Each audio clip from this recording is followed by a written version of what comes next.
That was weird. Okay.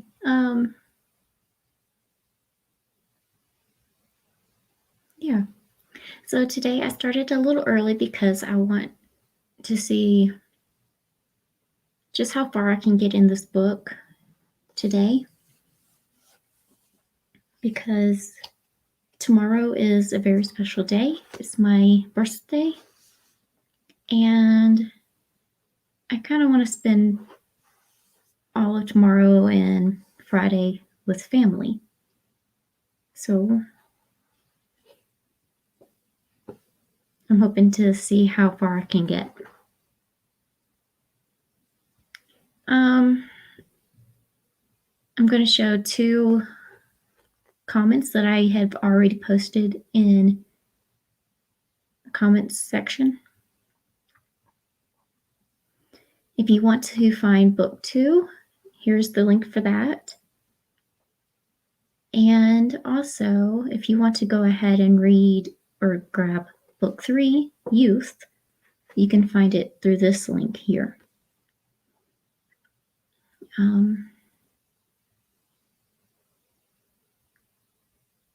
But yeah, today I'm just going to start reading and see how far we get.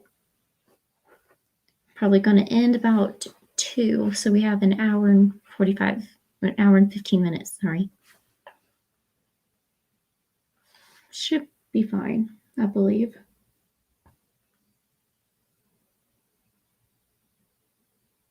So we're starting with 33, with chapter 33, and we'll see how far it goes.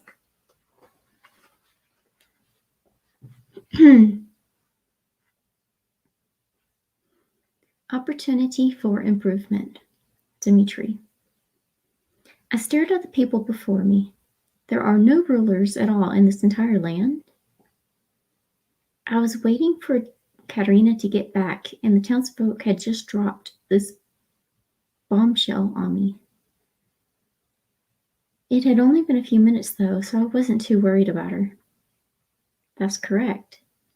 The woman from before that recognized us as royalty nodded. She looked at me. We obviously need someone to rule our land, and since you and your wife are royalty, you seem to be the best choice. Plus the fact that you are both fair people and the princess is making connections with everybody. I said, I'll think about it. What else can you tell me about the land? This is not what I had thought would happen in the new land. Well, you know the problem we have with the discs and the conversion rate issue. We also have an issue where there is no order, not the group, in the land. Everyone just does their own thing and there's no justice. There's no crime because there aren't any laws. This came from the inn owner, who had walked over and listened for a bit before speaking. My mind whirled. This country was a mess, and if we did take over, then Katerina and I would have our work cut out for us. We would have to create every system known to man to get this land working properly. We mostly do trades with other parts of the land to get what we need because we don't agree on prices. I banged my head on the table beside me. There was so much to think about. I would have to have the facts before me. Do any of you have a pen and paper? In no time, I had the requested items in front of me. Thank you, I said. I began to write a list of everything that needed to be done on one half of the page. On the other half of the page, I wrote a list of things that I thought would possibly help correct the situation. I sat up straight when I realized what I was doing. I was already thinking about how to fix the land. I stood up. Thank you for the use of the pen, I said, handing the pen back to the person that had brought it over. You have all given me so much to think over. I'm going to think about it now and let you know our decision after I speak to Katerina. Bowing slightly to them, I turned and crossed the street to the inn. I had to talk to our guards and talk to Katerina when she got back. Your Highness? Travis asked when I walked into the inn. Is everything okay? He and Terence were playing a game of cards. May we sit and talk in your room, Travis? I asked. Of course. The man jumped up and he and his brother gathered up the cards. We walked up the one flight of stairs to Travis's room. Closing the door, Travis looked at me. What's wrong, Your Highness? I don't know if it's wrong, but the townspeople want me and Katerina to rule the land. I sat in a chair in the room. The other two men also sat down. There's so much that the land needs, and I'm not sure that I can help them. I handed over the paper that had the two lists on it. Terence and Travis both looked over the two lists. They're wanting you and the princess to create everything, aren't they? Asked Terence. He shook his head at the long list. Laws, new positions to uphold those laws, a better money system, some sort of prison system, and so much more. He sighed. I know, I said. It's going to be hard to do all of this. I wonder what Katerina will think of all this. Will she want to be queen of this land? I sighed, letting my confusion out. Travis nodded. I understand your worry. It's going to be hard enough being the crown prince for your family without ruling another country. Would I be able to rule two countries? I was confused. I had a younger brother now. Wouldn't he take over when he was older? I'm not sure, Travis said thoughtfully. You'll probably have to speak to your parents later after we deal with Daniel. Yes, I said. I can't think about this anymore without talking it over with Katerina. Shall we play cards while we wait? Sure, said Terence. He placed the cards on the small table in the room. What shall we play? How about gin rummy? Travis asked. That way we can still talk as we play. We don't need to focus all our attention on the game because it's an easy game to play. That's true, I said. This was going to be a good distraction. I watched as Terence shuffled and dealt the cards. Then we began playing as we spoke about anything and everything. So, Terence, did you get a date with that waitress? I was honestly curious, even more so when I saw the shy smile. Terence kept his gaze on the cards in his hands. Yes, I did. While you and the princess were gone, she and I went to sit at the cafe and had a dessert while we got to know each other. She's a good person. I like her. I think if we got to know each other some more, we could really like each other a lot. Travis and I grinned at him, and he said, Shut up. I laughed out loud. Okay, I said, still chuckling. Travis, did you find someone that you might want to get to know? Not yet, he said, putting some of his cards into play. Then again, I haven't really been looking. He discarded a card and looked up. I'll find someone one day. That's valid, I said. I turned to the discarded card and glanced at my own cards. Seeing the plan forming, I grabbed the discarded card and laid it down on the table along with some of my own cards. Travis gently swore as he watched as I discarded a card. I only had a few cards left in my hand, needing a card or two to put them down. Turning to Terence, I continued our conversation. What should we do in the next few days? Terence thought about it for a bit. I don't know, he said. Maybe we should ask around to see if anyone has heard anything about Daniel's plans. That sounds kind of repetitive after what Prince Dimitri learned today. Travis frowned at what his younger brother had put down. I don't think anyone has heard anything new about Daniel. I hummed as Travis started his turn. Yes, you're right, Travis. I don't think we're going to get much more from the townspeople. However, I wonder what Katerina learned from the people in the order. Yes, what were you thinking letting her go off by herself to see the order? Terence asked, laughter in his voice. She's a grown woman, I squawked in defense. She's 17, Travis said, discarding the card. And she's a woman in a new land. You never know what a guy would do to a young woman with a kind heart like hers. I frowned as I looked back and forth between the brothers. Do you think she's okay? I'm sure she's okay. Just be aware that some things could happen in the land without laws. Terence looked at me. I bit my lip, worried, but I played my hand. I set most of my cards down and discarded my last card, which meant that I won since I was the first one without any cards. I was happy that I won, but I was still worried. Don't smother her when she gets back, Travis cautioned. He knew that the princess wouldn't like being smothered. The urge to do more. Frederick.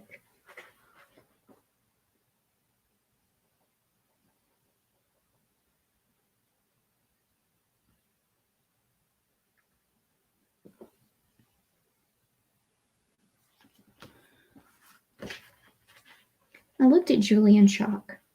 Your parents were parts of two opposing factions? Yes, she said. My mother was a part of the Order of the Watchful Eye. My father was a part of the Renegades. Neither of them wanted to fight each other over the town like their the friends and family were doing. Last I heard, the Order got a new leader about 30 years ago. She might be a better leader than the last, but I wouldn't know for sure. I have not set foot on that land. Would you be willing to one day? I asked, curious. She looked at me shrewdly. Maybe one day. I think it's already in the cards. Really? Yes, I believe so. Julie went back to work on her other baked goods. It won't happen for at least 2 weeks, but no more than a month in the future. I'm a little worried, she admitted. Her son hugged her in support after he wiped his hands on a towel. It's okay to worry a little, but please don't let it consume you, Julie. You're a strong woman who can do anything. Life has a way of surprising you sometimes. You might actually find that you like it there, I said. If Katerina stays in that land, then I will definitely like it there. Her words confused me. If Katerina stays? What do you mean? I sat down on a stool. You'll see. Now, where was I? She asked. Oh, yes. The Order and the Renegades are fighting over how to run the town. The Renegades wanted to rule the town because they wanted to control the trades. The Order wanted to control the town because they thought they were above everyone, since they had powers. The ideas of the Order may have changed in the last 30 years, but I don't know. You would have to ask Katerina. She looked at me before going back to work on her baking. Do you know anything else about them? I asked. No, she said. I wasn't told more about them. Okay, thanks. I then said goodbye and walked back to the castle. I had a letter to write. Making it inside the castle, I walked to my office to write that letter to Katerina. Katerina, I hope this letter finds you and the others well. I'm sending this to the inn so that if you aren't the one to get this, then one of the men will. Julie was only able to tell me a few things about the two factions residing in the town. It seems that her parents were on opposite sides of the faction troubles. They came here before Julie was born. Anyway, according to Julie and her parents, the Order and the Renegades were fighting about control of the town. The Renegades wanted to control the town to get better control of the trades. The Order wanted to control the town because they thought that with their powers they were more important than the townspeople. The Order got a new leader about 30 years ago. Maybe the beliefs have changed with the new leader. I wouldn't know. I'm sorry I'm not much help. I hope that you find the answers you need. Be careful out there. We don't know the land all that well, and anything can happen. Mother and Adeline are doing well. Mother decided to use the guest house where we had the bachelor party as her residence. She did not get pushed in that decision. She wanted her own space, but still close enough to be near us all. Natalia has completely recovered from the unexpected birth of Elizabeth and her subsequent kidnapping and return. Elizabeth has charmed the entire country. They love her, even though she's not awake all the time.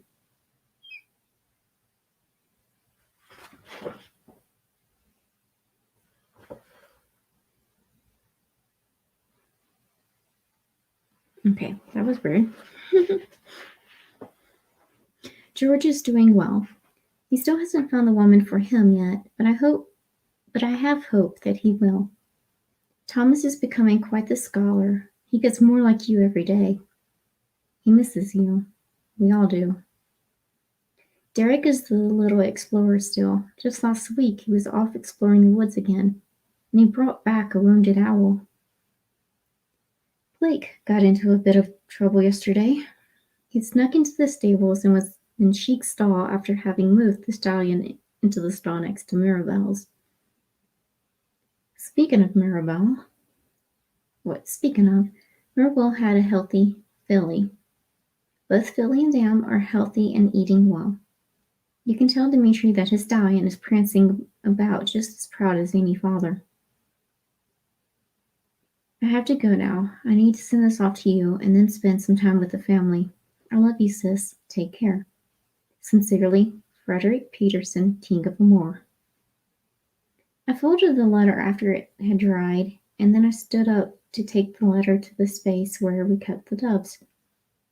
The dove that I had sent with Katerina flew down, and I asked, "Could you please take this to the inn where Katerina is staying?" The dove cooed in response as I tied the letter to her leg.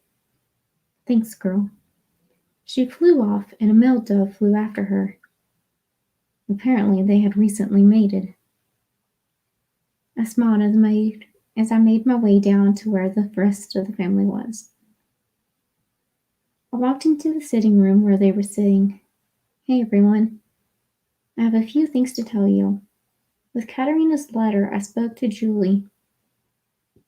She gave me some news about the two factions, and I just sent Katerina a letter to let her know that information. I should hear back from her in a few days. So, what are you doing in here?" "We're playing charades," Natalia replied with a smile. "Blake is pretty good at this. Everyone else can guess what the others are miming." "Ah, may I join in?" I asked, trying not to laugh at how Blake was pretty good, only because no one could understand the boy. "Sure," said Derek. He grinned at me from where he sat on the floor next to Blake. I smiled and sat down next to Natalia. "Whose turn is it?" Mother spoke up. "It's mine." She got up and moved to the front of the room. She moved her arms in a circle before her. "A hole?" George asked. Mother shook her head. "A bowl?" Thomas asked. Mother shook her head again and tapped her foot under the circle of her arms. "A hoop?" Derek asked. "No," Natalia said. "Look at her entire body, not just her arms." When Mother smiled at Natalia, I looked my mother over. With her arms in a circle and her foot continuously tapping underneath, it looked like a cauldron above a fire. Like someone was cooking or had a potion brewing. "A cauldron," I said. "Yes," Mother said, laughing. She sat down next to me. "Your turn, Frederick." I walked over to the front of the group and turned around. On the way there, I had thought about what I wanted to do. I smiled. I had it. I bent over and put one arm straight down. My other arm was bent up by my body. A pointer dog, Blake guessed. I shook my head. Then I let my bent arm paw the air. A horse? Natalia asked. I raised my eyebrows as if to say which one. Oh, come on, George exclaimed. You want to get specific? I nodded, trying not to grin. When none of them seemed able to guess, I jerked my head at my side as if I were nudging a fool. Derek bounced up and down in his seat. I know. I looked at him, and he said, Mirabelle. Yes, I said, straightening up as I stretched my back to loosen all the creaks in it. Your turn, Derek, I groaned as I caught my breath again and walked over to Natalia and Mother. I don't want to hear it, Mother said, laughing. I stuck my tongue out at her in response. Hunted, Daniel. Before I start reading this chapter and the next one, I just want to give you a little warning. This does have a bit of torture in it, so be warned. Okay.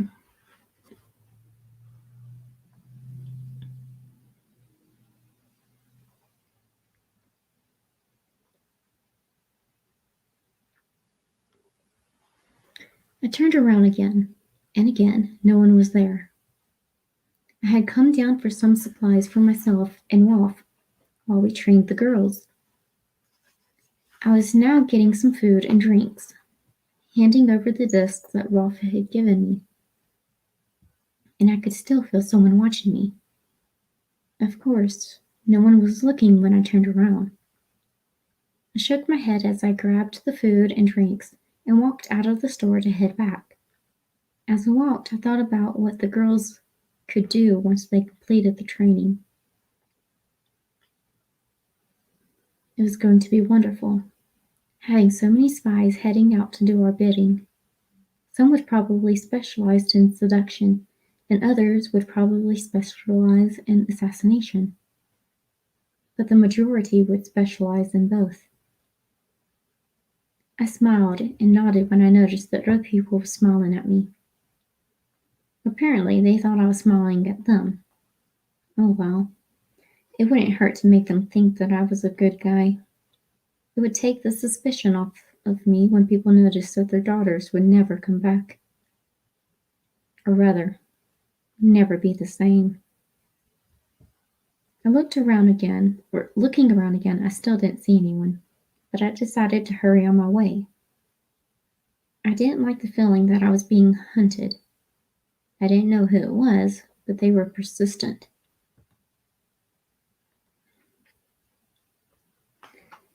I recognized the feeling of this person as one of the two people from the last time I went up to the shed. Last time, I felt like I was being watched for a short period of time, but this time felt different. This person had watched me from the time I entered the town, through the gossip I eavesdropped on, to the little store that sold notebooks and pens, and all the way through the grocery run. It was starting to freak me out, but I didn't think there was anything I could do. Yet, anyway. I'd find out who was watching me soon, and I'd probably kill them if they knew too much. I walked up the hill to the manor and its shed, where we set up our base of operation. The hill felt taller as I struggled to juggle the food, drinks, notebook, and pen. Finally, I made it to the shed and kicked the door of the shed, waiting for Rolf to open up. The door opened, and Rolf's face, a nondescript set of features, looked at me briefly before letting me into the shed. I walked in and set the items on a work table. I think someone was watching me, but I couldn't see who it was. Are you sure? Rolf asked. Of course not. I glared at him. I felt it more than I knew it, I said. I turned to the girls. Have they behaved? Well enough, Rolf replied. I nodded and said, Girls, you may grab one snack and one drink. I was thankful for the bags that the store had offered me because otherwise I would have lost some of the goods with all the turning around I did. I watched the girls grab their snacks and drinks, leaving the rest for me and Rolf. After we had our snacks, I moved towards the center of the group of girls. They all stared at me warily, and I smirked. We have spent the last few days getting you used to the whip. The girls with the most whip marks winced and remembered pain. I continued talking as if I hadn't noticed. Starting today, we will get you used to the crop. It might be smaller than the whip, and you might think that it's better than the whip.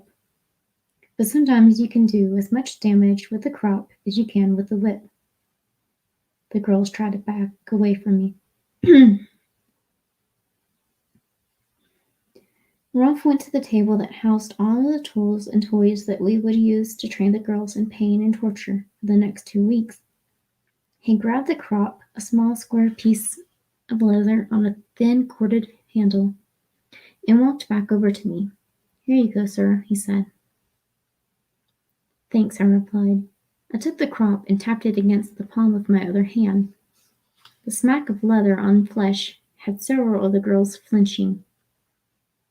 This was going to be amazing.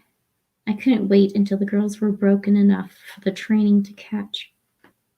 I smirked again, letting the crop snap out and smack a girl's shoulder. She cried out in pain. Let the pain flow out of you, I said roughly. Don't let it get to you. Learn to use the pain. I hit another girl on her chest through her clothes. She cried out, curling into a ball. I didn't only want to get them used to pain, though, so I ran the crop alongside one girl's jawline. You will not only be on the receiving end of this someday, if you are captured, but you will also be able to use these techniques to get information. Do you understand? Yes, sir, the girls replied in varying levels of compliance. I took quick note of the defiant ones and the scarred ones that would do my bidding out of fear, and I continued walking around the shed. The rest of today I will be getting you used to the sound and pain from the crop. Tomorrow I will have you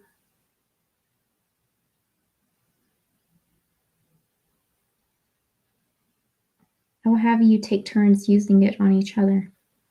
That way you'll get the techniques down. I stood in front of one girl that had been a little more defiant. She was always trying to escape, trying to get others to escape with her, or trying to protect the other girls from the whip. An idea came to me, another way to break her. And I smiled. The girl, one of the two from the order that I took, shrank back slightly in wariness at my smile. Rolf, tie her up in the corner. Make sure to tie her hands so she can't use whatever power she has. Yes, sir, Rolf replied. He got over to where I was and grabbed the girl. As he dragged her away, I turned back to the others. You might not like what I'm doing, but it will be useful in the end. I snapped the crop, hitting one girl on the leg. She jumped with a small yelp. I continued on to the next girl. In torture situations where you are the captured, your captor will try to get every piece of information out of you that they can.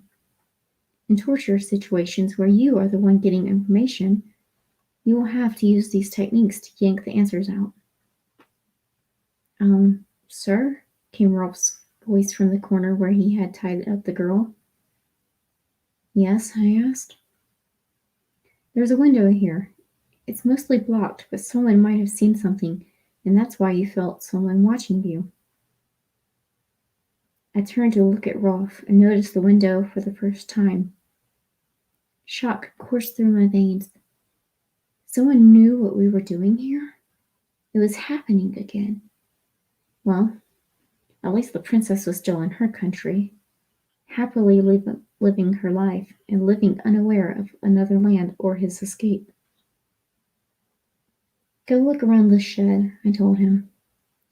See if there's a sign of someone around here that shouldn't be. If anyone is around, bring them inside. Yes, sir. Rolf immediately walked past me to the door of the shed. Out he went, and I turned to the girls. I told them, get over to this end of the shed and sit, lined up against the wall. They did what I said, and I began pacing in the open area of the shed. Who could be after me now? A worried parent? Someone with power that could try to kill me? I kept an eye on the girls as I paced. Don't try to untie her, I said to the girl that sat closer to the one in the corner. The girls froze. I went back to pacing, worrying as time crawled by. What was taking so long? Didn't Rolf find anything yet? Was he still looking? Maybe he hasn't had enough time to finish searching yet, I thought. I would be waiting a little while longer. I made 20 more passes in front of the girls before I heard the shed door open. To my shock, it was Princess Katerina being led in by Rolf. Well, if it isn't little Princess Katerina Peterson.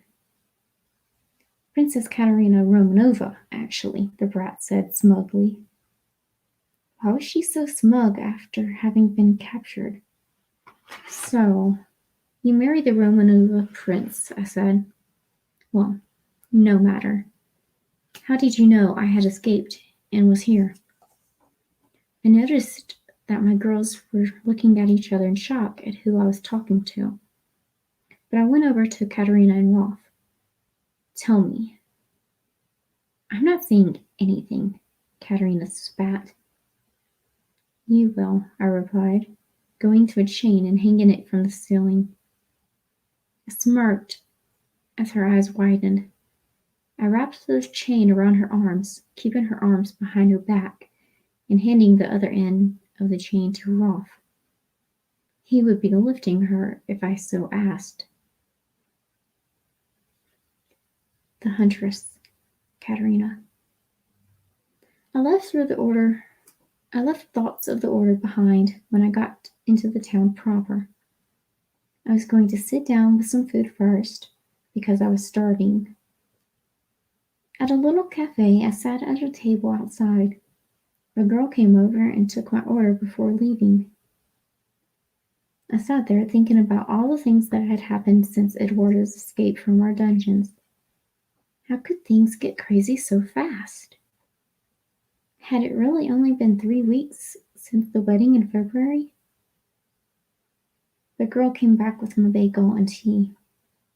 Thank you, I said with a small smile. You're welcome, she said happily. Then she was off again. I shook my head, laughing slightly. It must be nice to be so carefree. I hadn't been that carefree in months. After I ate my bagel and drank my tea, I was paying for them when I saw him. He haunted my dreams sometimes as I wondered what he could be doing. Daniel, that rotten human being, was walking down the hill into town like he was a respectable person. I slowly made my way closer to where Daniel was, watching where he was heading. It seemed that he was just doing some shopping.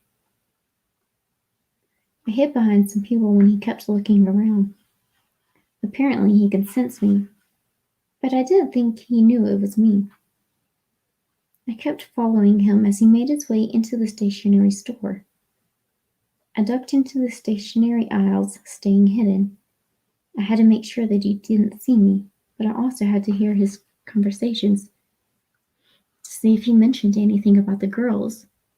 Just as I got close to him, a girl walked up to me and asked if I needed help. I shook my head. Then I walked away from the girl. Looking around, I noticed that Daniel was gone.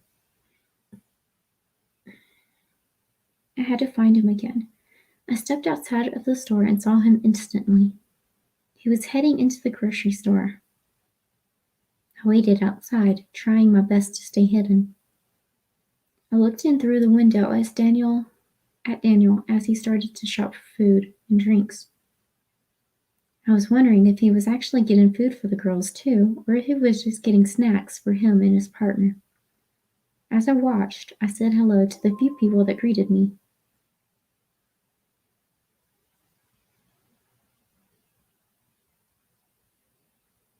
Just a second.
Okay, sorry about that. I had a package arrive unexpectedly, but yeah. Okay.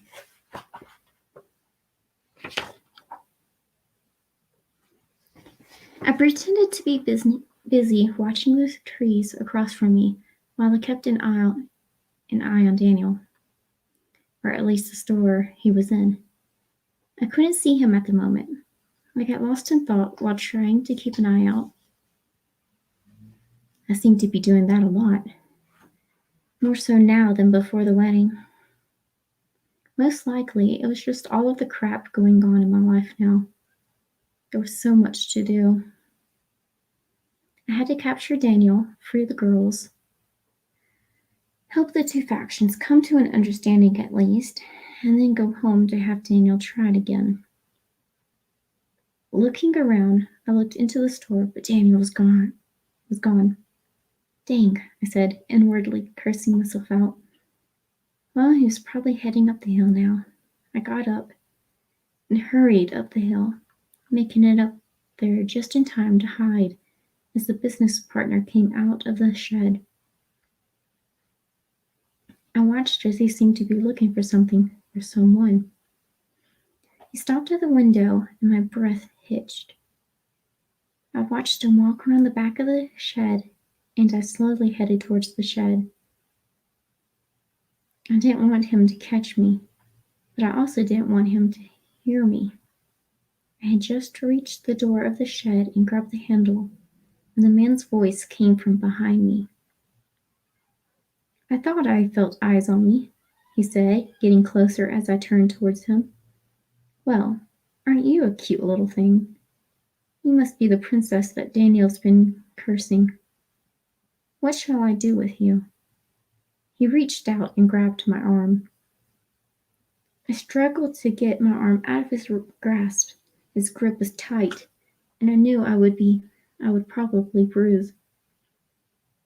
"Let me go." He spun me around and pulled me against his chest.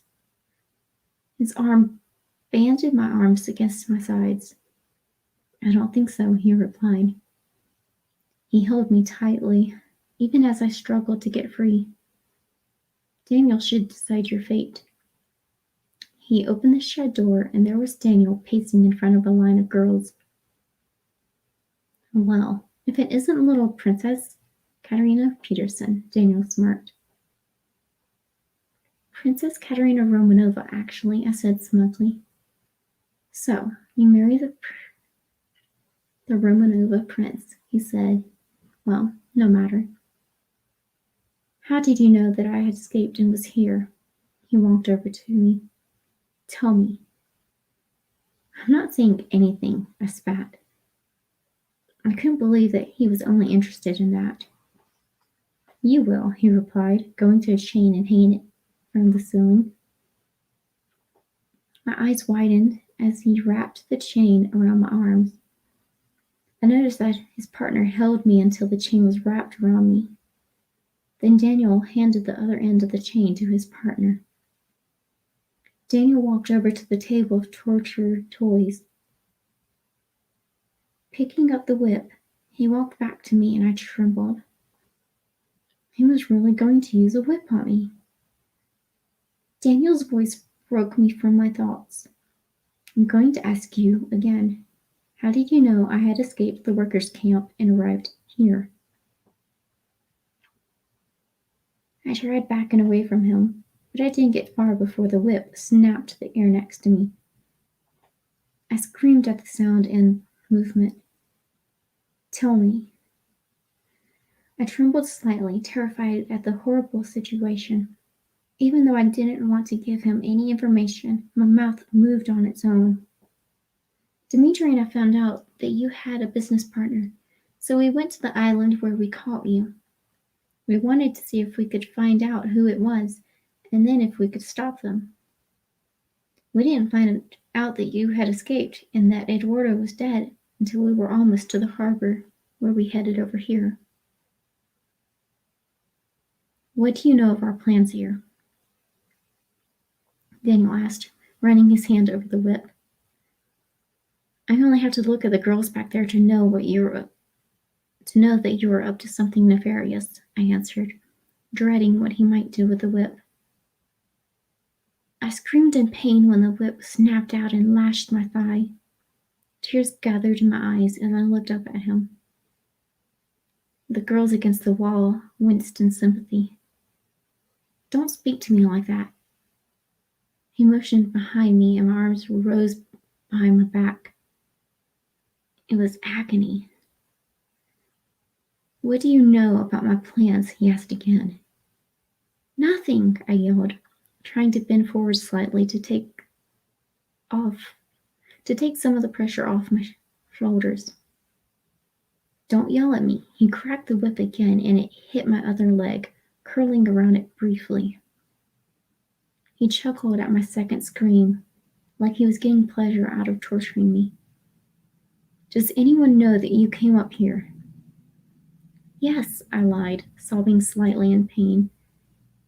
But I wasn't totally lying, because Travis had come up here with me last time. He said, looking at me closely. "We shall see." He circled me, moving between me and his partner. The whip dragged over my body and I shivered. Then I froze when I felt a hand on my back. My eyes were wide as I stared ahead of me at the girls that were crying in sympathy for my pain. The hand patted my back before it left. You're probably not going to like this next part. He motioned for his partner to move to the side, and then I couldn't see what he was doing anymore once he stepped back behind me. A whistling sound flew through the shed, and I bit my lip in fear, knowing what was coming. The whip connected to my back in a sharp crack, and I went on my tiptoes as my body arced severely. Thankfully, Daniel's business partner had moved slightly closer to me, or else my shoulders would have popped out of joint. As it was, my shoulders were burning as much as my back now was. When I relaxed from that sudden hit, my head dropped forward and I opened my mouth, panting. A few drops of blood fell to the ground from where I had bitten my lip. Tears soon followed the blood drops as I sobbed out my pain. See, girls, it's just that easy, Daniel said before he let the whip fly again. I could almost feel him smirk as I cried out.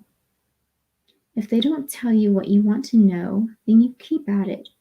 Then he spoke to me. Is there anything else you would like to tell me? I shook my head, tears running down my cheeks. He tutted. Come on, there's got to be something that you have to tell me. His voice slid over me like oil, all slippery and disgusting. When Dimitri gets here, he's going to get you for hurting me, I yelled hoarsely. Daniel growled. He won't get here in time, he said, and I saw his partner's eyes widen. Then I saw spots as they laid into my back with a whip. My voice failed me, and blackness started creeping in before the shed door opened, and I fell slack in the chain's grip.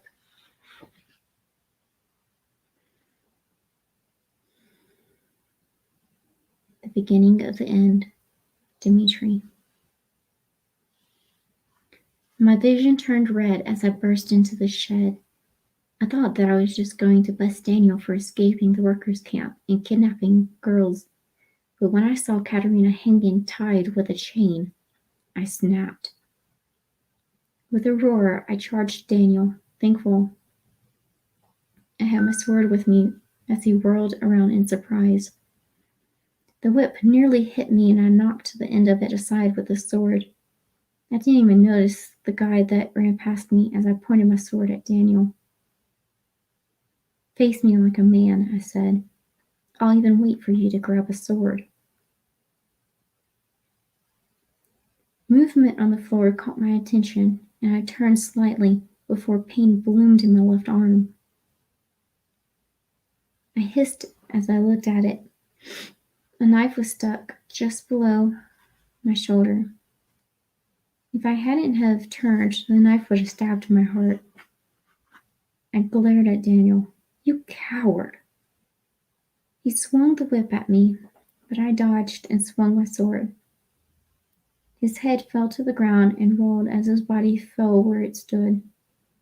Shuddering at the sight, I turned to look at Katerina and saw her looking up at me in shock. Katerina, I said softly, kneeling beside her. You're okay. I'm here now. I've got you. You're here, she repeated, trying to sit up. I helped her immediately and unwrapped the chain from her arms. Then I rubbed the feeling back into her arms before they slowly wrapped around my neck. I've got you, I repeated, as I gently wrapped my arms around her. I felt her flinch and tried to pull away, but she held on tighter. I gently picked Katerina up and turned to the girls in the back of the shed. You are free now. I noticed that one girl was untying the ropes on another girl, and I smiled. I led the group back down the hill into town, and right away people started noticing that I brought their daughters back. Families tearfully embraced their daughters, kissing their foreheads and reassuring them that they were okay now. The girls from other parts of the land looked around sadly, wanting their own families. I think you should stay at the inn for a few days before you head home. That way you can fully recover from this ordeal, I said. One girl looked up at me. We won't recover from the ordeal in a few days. It will possibly take a couple of weeks to truly come to terms with it. You're wise beyond your years, I said solemnly. She looked to be about 15, and she, I realized, had been the one tied up. Her mother and older sister were hugging her tightly. She smiled grimly. If you saw the types of things I see, you would be wiser too.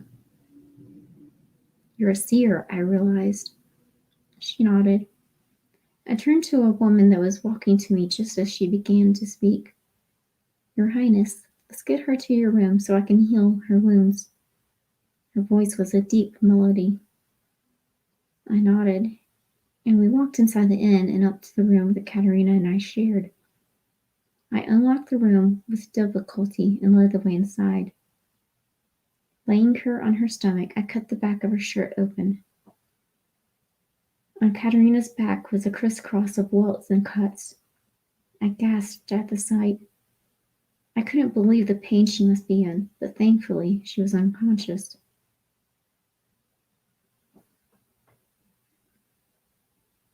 I turned to the woman beside me. Can you heal this? Her eyes were wide, but she answered confidently. I can heal this, but it's going to take a while for these to heal if they get infected. I understand, I said, nodding. I just wanted Katerina to get better and stay safe. I watched as the woman got to work on cleaning the wounds and adding antibiotics. The woman was fast and cautious. When she was done, she made sure that the bandages were tight and secure. She cleaned her hands and threw the trash away. Thank you, I said in awe. You're welcome, she replied. I will come back to check on her in a couple of hours, if that's all right with you. I nodded. That's fine. I watched her leave before turning to look at Katerina. I couldn't relax until I knew that she was going to be completely okay. I read a book until I heard a sound from the bed. Looking up, I saw Katerina moving slightly. Don't move, love. You need to heal. The lady that took care of your wounds will be back soon to check on them. The girls? Katerina asked hoarsely, stilling instantly. They are fine. Many of them had family here, and they were reunited with them. The others will stay here at the inn for a few days before going back to the portions of land they came from. I walked over to the bed where she lay and sat on the edge. What about the business partner? I winced. I didn't notice. I was more worried about saving you from the evil madman that was torturing you. There was a knock on the door, and I called out, Come on in. It was the woman from before. Hello again. I apologize for not introducing myself earlier. It was imperative that I first heal the princess as best I could. My name is Rhonda Lee. It's no problem, Miss Lee. I smiled at her. Thank you for taking care of my wife. Rhonda smiled in response. Don't worry about it. Now, let's see how the lashes look, shall we? I got up from the edge of the bed and moved out of the way. I watched as she unbandaged Katerina's back. Katerina looked over at me, and I smiled at her reassuringly. I looked at the lashes on Katerina's back and saw that they weren't as bad as I thought they would be. They were more like small cuts where the whip had dug in and long welts that crisscrossed everywhere. My smile widened. Small cuts, we could handle them. Welts would be painful for her, but we could handle them as well. Your back isn't as bad as we worried, I told Katerina. Katerina smiled at me, and when her back was rewrapped, she was able to sit up. Well, I can tell that I will be sore for a few days.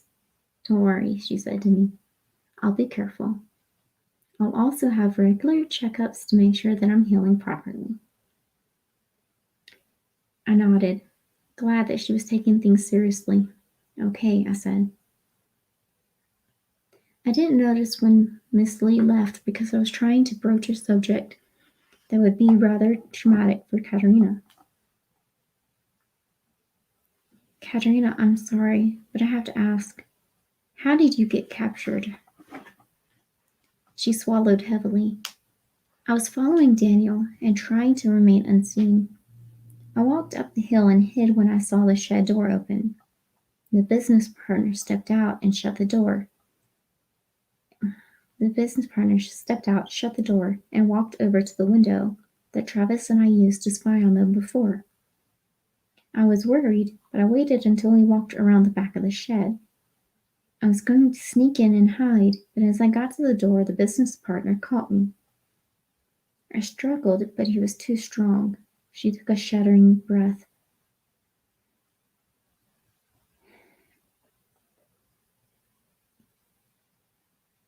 Katerina frowned.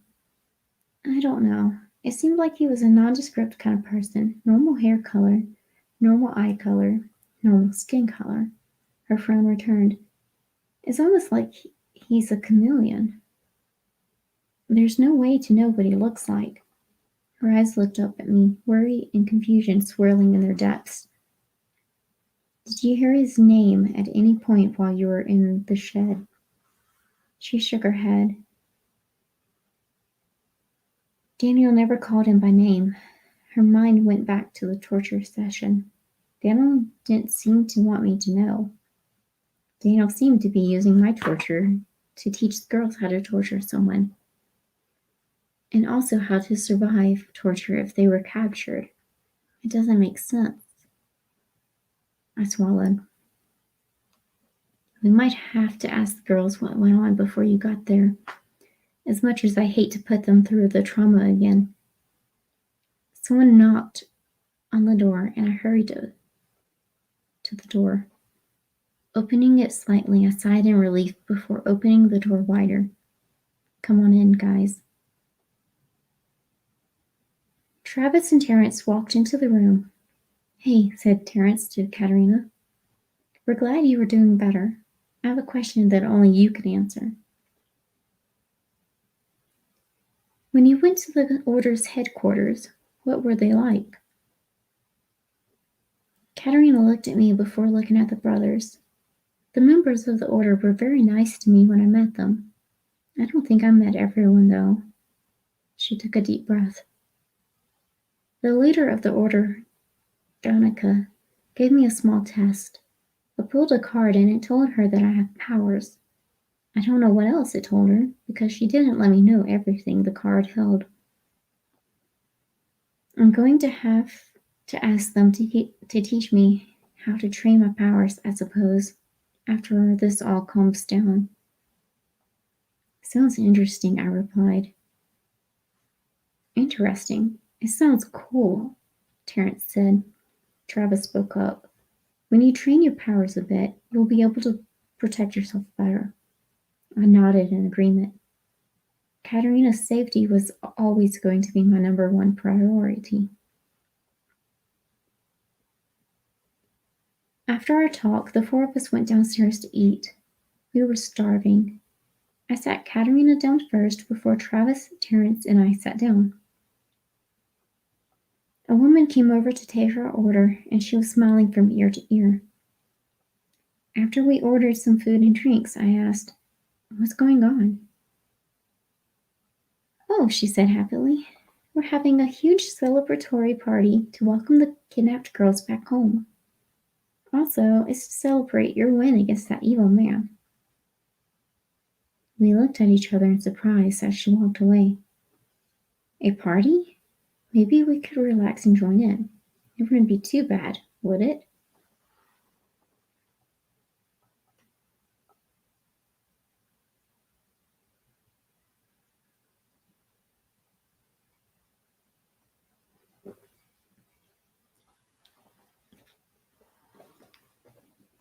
Send off, Frederick.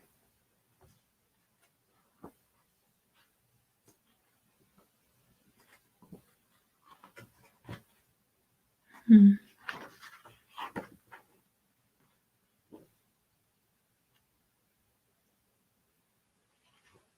I only have 2 more chapters after this one. Okay. We had a fun few days while we waited for Katerina's reply to my letter. We spent the days horseback riding, playing charades, painting, playing on the piano, and just having fun as a family. But no matter how much fun I had, I couldn't get over the fact my sister and her husband were out in the unknown and hadn't contacted us. I looked at my brother. George, I haven't heard back from Katerina or Dmitri. I need you to head over to the new land and check on them. It will be a 2-week journey, but hopefully they will be okay when you get there. Please make sure that our sister is okay and healthy. I will, George replied. He put a hand on my shoulder and went to his room to pack. I sighed in relief. I knew I couldn't go myself, so I was happy that I had a brother to send instead. I just hoped that he wouldn't get hurt or killed on his journey there and back. I left my office and walked to the sitting room where the others were. My mother, wife, younger brothers and sister, and my daughter were all there sitting around and laughing. I smiled briefly at their joy. Clearing my throat, I waited until I had their attention. I'm sending George to go check on Katerina and Dmitri since we haven't heard anything from them. Mother's face went solemn as she looked at me. I understand. Please tell George to be careful. I will, I said, noticing the fear under the calm. I looked at Natalia and she nodded to me. I knew that she understood my worry and that she was worried too. Thomas, Derek, and Blake turned their eyes to the door. Where is he? Asked Derek. Derek was most like George, and they held a special bond, like Katerina and Thomas did. In his room packing, I replied, and watched as Derek walked out of the family sitting room to go to George's room. I also watched as Thomas followed him. I thought about why Thomas would follow Derek, and then I knew. It was because Thomas knew what Derek was going through. I turned to the others. I hope everything goes well. I don't want to lose 3 siblings. I thought of Derek as my brother now, too. I was worried that my brother would not find them in time, or that they would be on their way home when my brother got there. What if my sister was hurt? What if Dmitri was killed? All these thoughts went through my head as I stared out the window. I soon left the sitting room where my family was and walked to the courtyard. I could tell then my family was awkward around me, and I could feel myself pulling away. I didn't know why I was pulling away. I just knew that things were not the same as they used to be. I was worried that sending George out to where Katerina was would put a strain on our family ties. But what if Julie went with George? She had already said that it was in the cards that she'd go to the new land within the month. So why not send her with someone that would protect her? I sat in the courtyard looking out at the flowers and the trees, seeing hummingbirds flying here and there, but my thoughts were not in the present. In my mind's eye, I saw my sister glaring at me for abandoning my family. I saw Dmitri and Katerina standing at a grave. The rest of my family were with them, but I was nowhere to be seen. Or rather, they couldn't see me. What kind of horrors were I sending my brother to? Was Daniel and his business partner still out there somewhere? Was it George's grave that I saw? I shook my head. Maybe I should just go and see if Julie would accompany George on his journey. Maybe if I had something to do, I wouldn't worry about what my family was thinking about me. I stood up suddenly from where I had supposedly sat down on a bench, and I walked out of the castle. I made my way down the hill to the village. Walking through the crowd to the bakery, I heard talk of Julie giving her shop to her son. Of course, I already knew this, but it was still a shock hearing it. Julie was the closest thing I had to an aunt. I stepped inside the bakery and saw Julie. She was setting up some shelves with her luggage at her feet. She turned around when she heard me, and then I saw the look on her face. She knew what I was going to ask her, I knew, so I opened my mouth and asked, "Will you journey to the new land with my brother George?" She looked at me with a sad smile. "Of course I will go," she said. "As you know, I've seen it in the cards. My life is no longer my own. I have to see that the princess is kept safe. I have to face my past." "Have I told you lately that I find your card reading skills a mystery?" I asked her. She laughed. "Well, if they weren't a mystery, you would know all the answers, and that wouldn't be fun, now would it?" "No, I guess it wouldn't." I looked at her and I asked her, "Do you want to come up to the castle with me tonight and then leave with George? Or would you want to stay here tonight and leave in the morning?" She looked around the shop and sighed. "I think I will go with you tonight. I don't think I would want to leave in the morning if I stayed here tonight." "I understand. I'm sorry about this." "Don't be sorry," Julie said. "I'm honored that you thought about me and my comfort." I reached out and hugged her. "I will always think about you. You are like my family." She hugged me back, and then we headed over to the castle together with her bags. "I'll set you up in a nice guest room, and then I'll go talk to George while you get settled in." "Thank you," she said, looking around the castle as we walked upstairs. When we got to the guest room, she stopped in shock. "This is beautiful." "I'm glad you like it," I smiled at her. "Please relax. I will see you in the morning?" "Yes, sire," she curtsied. I bowed and left to find George. I found him still in his room talking to Thomas and Derek. They were discussing what would happen when George got to the new land. Derek did not want George to leave, of course, and Thomas was trying to explain why George had to leave. I knocked on the door and waited. The three on George's bed looked up and saw me. George motioned for me to come in. "Hey, Frederick," he said. "I'm glad you're here. I know why you were sending me, and I accept. I want to make sure that Dmitri and Katerina are both alive and safe just as much as you do." "Don't worry, I'll be fine as well. Is there anything you want me to do while I'm away?" I smiled wryly at George. "Julie will be going with you, and that is because she wants to keep an eye on Katerina as well.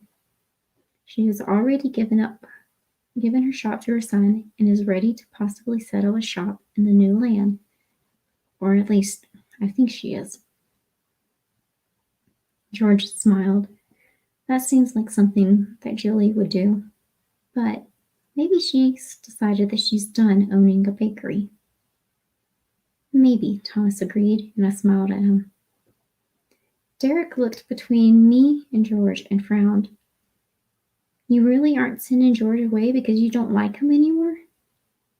My head jerked towards him in shock. "No. Why would you think that?" Derek looked at me. "Isn't George a threat to your crown, especially since you only have a daughter?" I closed my eyes in relief, thankful that it was something simple for me to answer.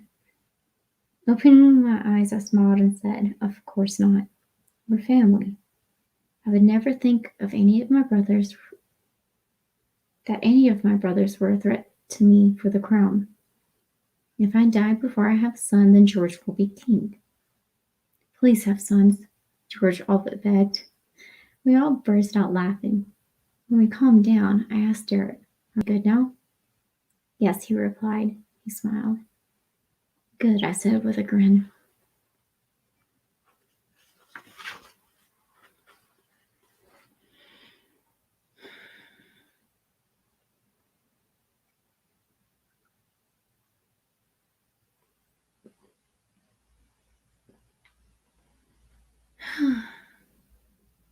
My heart's racing. Okay. The celebration, Katerina.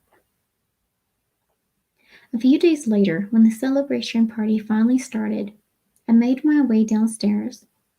Dmitri was standing at the front door of the inn, waiting for me, just looking outside at the people enjoying their time. I smiled at his profile and said, "Hey, Dmitri." He turned and looked at me. "Hello, Katerina. How did you sleep?" "I slept pretty well, thank you. And how did you sleep?" I asked. He smiled. "I slept pretty well." He turned to look back outside. "It looks like they're having fun. Do you want to go join them?" "Sure," I replied. "Would you like to meet the leader of the order?" "Of course." "I think maybe one of the girls came from the order. Maybe two." Dmitri held out his hand for me to take. When I took his hand, he led me outside where people cheered at the sight of us. I smiled and waved to the girls from the shed. They were smiling and waving at me in return. We stepped closer to the crowd of townspeople, and I led Dmitri over to Danica, the leader of the order. She was holding two young women to her. One of them was the girl that was tied up in the shed. Ow. "Hello, Danica. I wanted to introduce my husband, Dmitri, to you." "Hello," she said to him, unaware of how to address him. "Please, call me Dmitri." My husband smiled charmingly at her. I giggled. I couldn't help it. When they looked at me, I just smiled and said, "He's a charmer." "Oh," Danica replied. She seemed to remember something. "Princess."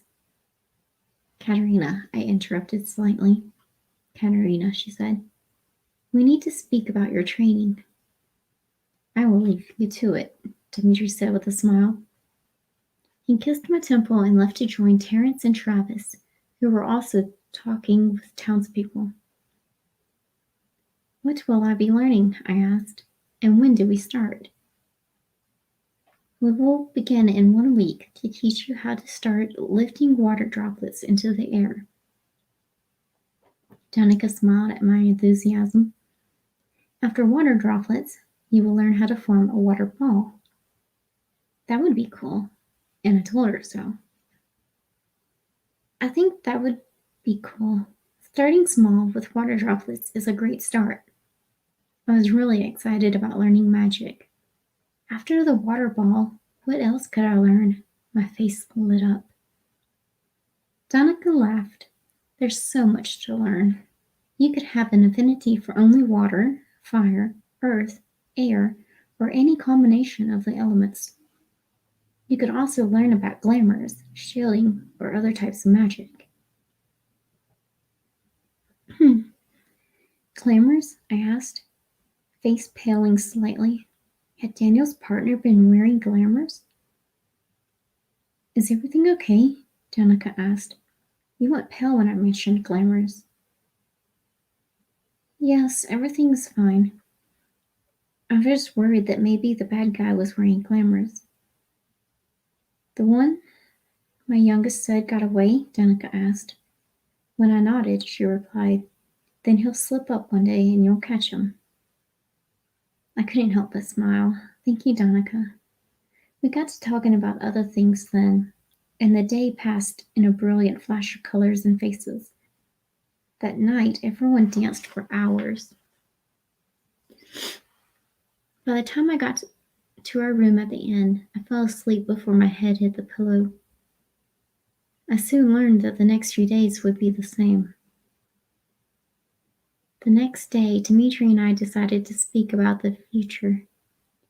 Dmitri decided to let me know that the people had asked him if we would become the first rulers of the country. They were wondering if we would bring all 7 parts of the land into one massive country, and Dmitri wanted my opinion. Well, I said, as I thought about it, we would have to put so much into motion. We would have to create brand new laws, a prison system, trade systems, or expand upon them to bring in better revenue and a better money system. That's what Terence, Travis, and I thought, said Dmitri. He turned to look at me. Do you feel ready to lead? Because if you're not, and I'm not, then I don't know what to do.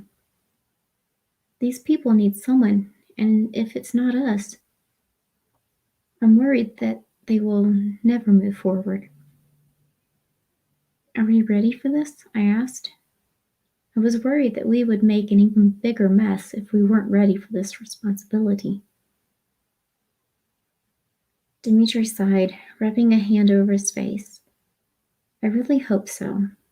I think that we should try because they need someone and we need a project to work on, or we could get lazy. I shifted in my seat in our private room in the inn. Biting my bottom lip, I thought about it some more. If we did become the rulers of this entire land, it would keep us active and we could relax from the rule of someone else. However, there would be a lot of responsibility from running your own country. Looking up at my wonderful husband, I watched his expression before I nodded. All right, I said. We'll take over as rulers and bring the portions of land together as a whole country.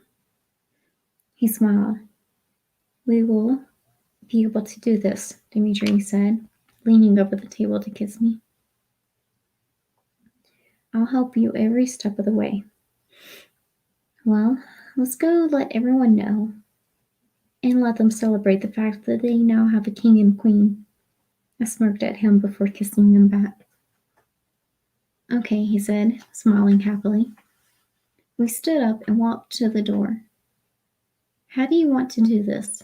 Do you want to be the one who tells them, or shall I? We stepped outside our room and locked up, walking down the stairs. I think I should, I replied, looking at the ground floor of the inn as we reached it. There were so many people sitting around drinking and talking loudly. They looked so happy now. Just wait until we gave them the news. Then I saw all of the food. Where did all this food come from? The townspeople made and brought it over to take some of the pressure off of us, said one of the barmaids as we walked farther into the room. Oh, I looked around the room and we got the attention of the people in the room. We have an announcement, I said. Dmitri told me of your wish for us to become your king and queen, and we agreed to it. A loud cheer rang throughout the room as the people celebrated their first king and queen. I smiled at the people that came up to greet us as our subjects. I looked at Dmitri and he was smiling at them too. He looked at me just as I asked him, so, how does it feel to be called King Dmitri? It feels weird, but I will get used to it. He leaned over to whisper in my ear. How does it feel to be called Queen Katerina? It's okay, I replied, laughing slightly. We made our way around the room, talking to everyone and eating when we got hungry. Your Majesties, what plans have you already come up with for the improvement of the town? Asked one man. By the bands on his arm, I could tell that he was a renegade. I smiled slightly. We have decided that we will implement a legal system of a sort where I will be gathering a group of people from each group to help us out. We will also help out with the money system. Everyone looked at me in shock. I could almost hear the thoughts of, are they really going to unite the people of the town?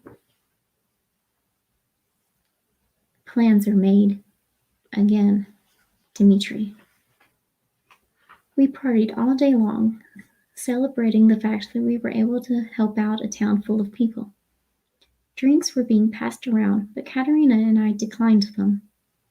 We didn't want to make fools of ourselves. A man dressed in shades of brown walked over to us. He asked, "Your Majesties, what plans have you already come up with for the improvement of the town?" asked the man with the band on his upper arm. Even though he was looking at me, Katerina spoke. "We have decided that we will implement a legal system of a sort, where I will be gathering a group of people from each group to help out. We will also help out with the money system." Everyone looked at Katerina in shock. The man looked back at me and asked, "Are you letting her rule over you as well as us?" I scowled. "I fully support her. If she feels comfortable taking the lead, then I will stand by her side and defend her unconditionally." The man looked at us suspiciously. He motioned to a man and introduced us. The man we were talking to just before just happened to be the leader of the renegades, and this new guy was one of his most trusted advisors. The renegade leader, Lan, and his advisor, Renato, looked at us warily, likely still wondering if we were going to be good leaders. Katerina had a hand on my arm to keep me from challenging Lan for his rude remark. I took a few deep breaths and smiled at my lovely wife. She was angry too, I saw, but she smiled gently at me. We would have to work hard on controlling our tempers when the townspeople tested our patience. Hopefully, it wouldn't be too bad. "Nice to meet you, Renato," I said. I nodded to him and he nodded back. We have to go over a few things with the renegades and with the Order to come up with laws and systems needed to make this town one group of people. We want the laws and systems to be easy to understand and follow. Unfortunately, I'll leave tomorrow morning to go to her eldest brother and let him know about what has been going on since we left. "I can handle some of the planning until you get back," Katerina said to me. She smiled. "It will be lonely without you, but I have people looking out for me here." I searched her face for any uncertainty and found none. "All right." I turned to the men before me. "Sorry, gentlemen, we will have to take our leave." They nodded, and I led Katerina back to our room. "Let's say our goodbyes while I pack." The townswoman stopped us. "Your Majesties, we have cleaned up the manor on top of the hill for you to stay in until we build your castle. Would you like to stay in the manor tonight? The beds are rather comfortable." Katerina and I looked at each other and nodded. It would be nice to sleep in a plush bed. We gathered our things and walked to the manor. We were led to the master bedroom, and I made sure that the bag I would be taking with me was ready to go. Katerina and I made love that night, wanting to savor the last night together until I got back in a month's time. I had to speak to my parents after updating King Frederick. I watched as Katerina fell asleep before I snuggled up with her and fell asleep too. The next morning we ate breakfast before we got ready and walked into town. I noticed that the girls that had been captured by Daniel were getting ready to leave also. They would be traveling through the new land to get to their homes. I bet their families were worried about them. I kissed Katerina at the dock before I stepped onto the ship. bag in hand. This was going to be a long month away from my sweet wife. The end. Wow. All right, that was a lot. So we did finish the entire book in about an hour and 15 minutes or so. And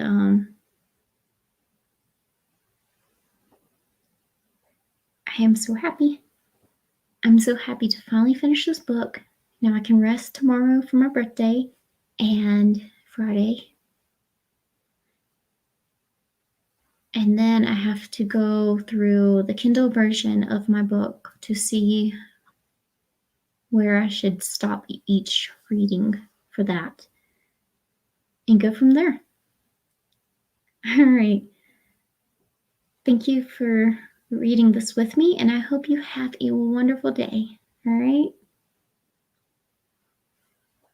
Bye-bye.